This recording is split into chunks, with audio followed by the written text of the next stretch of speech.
সময়ের ভিতরে মারাত্মক কিছু ফিতনা পৃথিবীর ভিতরে আসবে। 1445 বছর পূর্বে রাসূল বলে গেছেন। আল্লাহর হাবিব একদিন বললেন, আব্দুল্লাহ বিন ওমর নিজে বলছেন, কুন্না কুউদান ইনদান নবী সাল্লাল্লাহু আলাইহি ওয়াসাল্লাম, আল্লাহর নবীর সামনে আমরা একদিন বসা ছিলাম। নবীজি একটার পর একটা ফিতনা, ফিতনা মানে কি বলেন তো দেখি?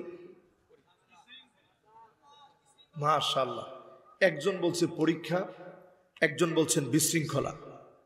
বলেন তো ফিতনা মানে কি? অনেকে কইতেছেন হুজুর ফিতনা মানেই তো ফিতনা। যেমন চেয়ার বললে কেদারা বলা লাগে না, চেয়ার বললে মানুষ বুঝে যে এটাই চেয়ার। আর টেবিলের যে বাংলাটা কি এটা আমি নিজেও জানি না। ও চারপায়া, মাশাআল্লাহ, দেখছেন কারবারটা। তাহলে ফিতনা বললে এটার বাংলায় বোঝানো লাগে না, এমনি মানুষ বুঝে। ফিতনা মানে কি হুজুর? ফিতনা মানে ফিতনা, ফিতনা মানে কি? বিশৃঙ্খলা। মাশাআল্লাহ, আল্লাহর হাবিব বললেন জমিনের ভিতরে বিশৃঙ্খলা আসবে। বলতে বলতে আল্লাহর হাবিব বললেন আহলাস নামক একটা ফিতনা আসবে। সবাই বলেন কি? আবার বলেন কি? জোরে কোন কি? আহলাস। মাদ্রাসার মাহফিল উচ্চারণ করে কোন মাখরাজ ঠিক রেখা, আহলাস। জীবনে এটা শুনছেন? সাহাবায়ে কেরাম জীবনে কোনোদিন শুনেনি। আল্লাহর নবীর সাহাবীরা বললেন, ওমা ফিতনাতুল আহলাস ইয়া রাসূলুল্লাহ, আহলাস নামক ফিতনা আবার কি? আল্লাহর নবী বললেন, তাহলে শোনো, হারাবুন মানে এমন ফিতনা আসবে, মানুষের ভয়ে মানুষ ঘরের ভিতরে থাকতে পারবে না, ঘরের ভিতরে ঘুমাতে পারবে না, মানুষ মানুষের ভয়ে ঘরের ভিতরে আসতে পারবে না, লুকোচুরি করে থাকবে। এমন ফিতনা সারা বাংলাদেশে থাকলেও এখানে না। আসছেন এটা 1445 বছর আগে নবীজি বলে গেছে। এখন কি মিলে এগুলা? আরে কথা কয় না। এরপরে আল্লাহর হাবিব বললেন হারবুন, এই পৃথিবীর ভিতরে সংঘাত লেগে যাবে, মুসলমানদেরকে মারা হবে। কেমনে মারবে? অন্য হাদিসের ভিতরে নবী বলছেন তারমি বিন্নাস, এমন ভাবে মারবে কালো কালো পাথরগুলা মুসলমানের দিকে নিক্ষেপ করা হবে, বৃষ্টির মতো পাথর মুসলমানদের দিকে নিক্ষিপ্ত হবে। আজ ফিলিস্তিনের দিকে তাকায় দেখেন, বৃষ্টির মতো গুলি করে শহীদ করা হচ্ছে।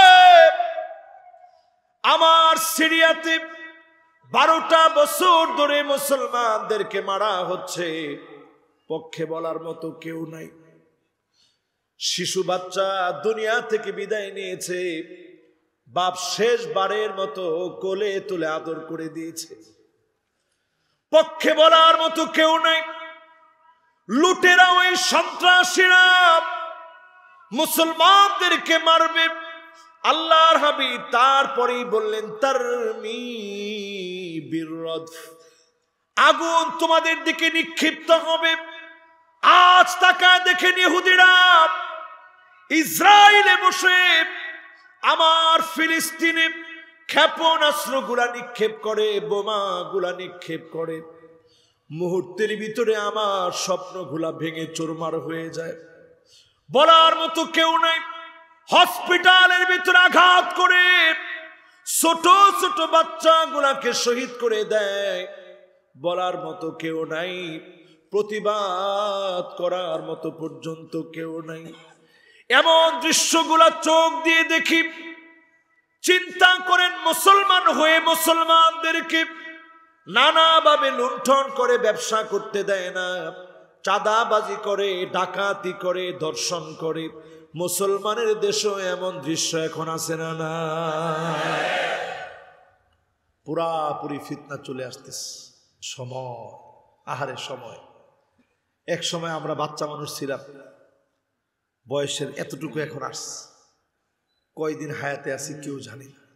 রসুল বলছে এই পৃথিবীর ভিতরে একটা ফিতনা আসবে, ফিতনাতুস সাররা,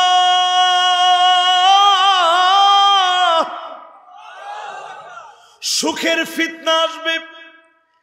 এক সময় আমাদের ঘরে যাও পাক করত, আগে এক সময় মানুষ রুটি খাইতো বিপদে পড়া, আটার রুটি।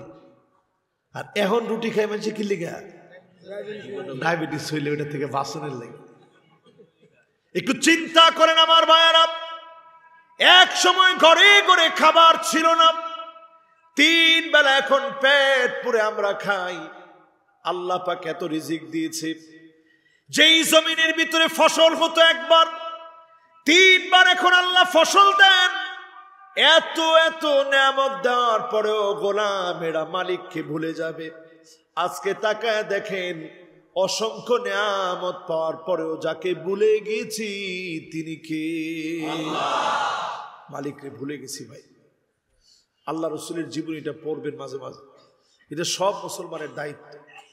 রসুল তো এমন ছিলেন, ফজরের নামাজ পড়তে চলে যেতেন, নামাজ পড়ে যখন ফিরে আসতেন আম্মা জানদেরকে প্রশ্ন করতেন ঘরে কি কোনো খাবার আছে?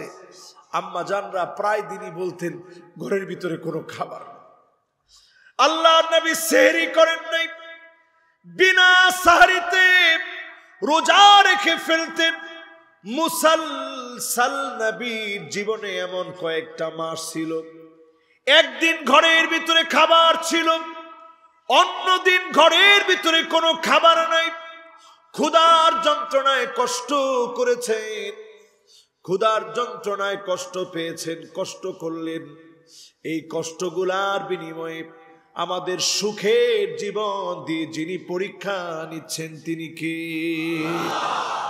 চিন্তা করেন, আজকেও আমরা দামি একটা পোশাক পরে এখানে বসছি বয়ান করতে, আর সাহাবায়ে কেরাম মুসআব বিন উমাইরের মতো সাহাবী উহুদ প্রান্তে যিনি শহীদ হয়েছেন, সেই মুসআব বিন উমাইর, রসুল বলছে এক টুকরা কাপড় আনো তো দেখি। এক টুকরা কাপড় আনা, কোনো মাথা ডাকলে পা বের হয়ে যায়, পা ডাকলে মাথাটা বের হয়ে যায়। আল্লাহ নবী বললেন মাথাটাকে ডেকে দাও, পাটাকে ইদখির নামক ঘাস দিয়ে ডেকে দাও। পায়ের মধ্যে ঘাস দিয়ে দেওয়া হয়েছে, কাপড় দেওয়ার মতো কাফনের কাপড় পায় না। এত সুখ এত শান্তি যিনি আমাদেরকে দিলেন তিনি কে? রসুল বলছেন এরপরে একটা ফিতনা আসতেছে, কান খাড়া করে শোনে। 1445 বছর আগে বলে গেছেন, এই শব্দগুলো আমার জবানের না, রসুলের জবানের। ফিতনাতুদ দুহাইমা,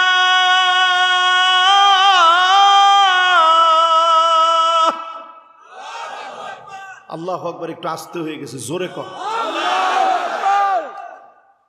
আমি জোরে বলতে বললাম এই জন্যে, আমার হাতের মোবাইলের দিকে তাকান,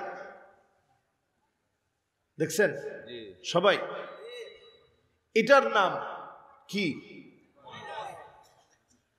এই স্মার্টফোন কার কার ঘরে নাই? একটু হাত তুলে তো দেখি। নাই?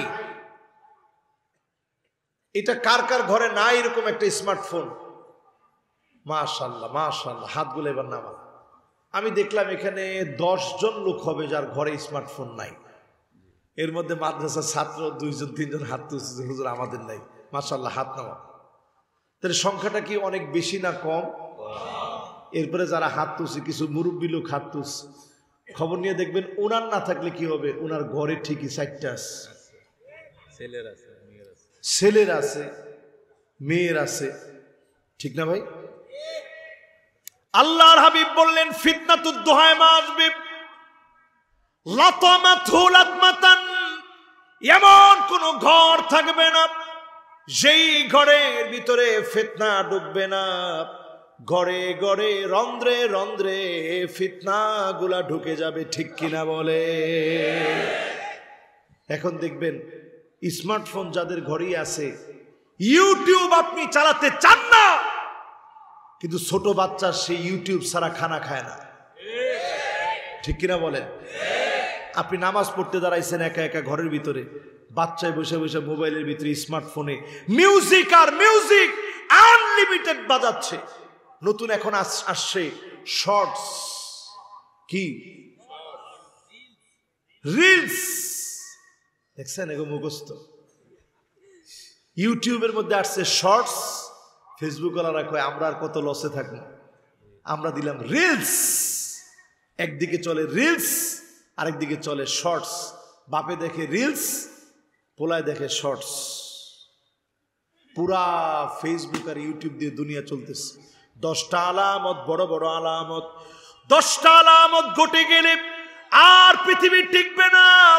ছোট ছোট আলামত গুলা সব প্রায় ঘটে যাচ্ছে, বড় আলামত গুলা এখনো ঘটে নাই। আল্লাহর কাছে পানা চাই, সময়ের এই সময়ে যদি পরিবর্তন হয়ে যান, যিনি কবুল করে নিবেন তিনি কে?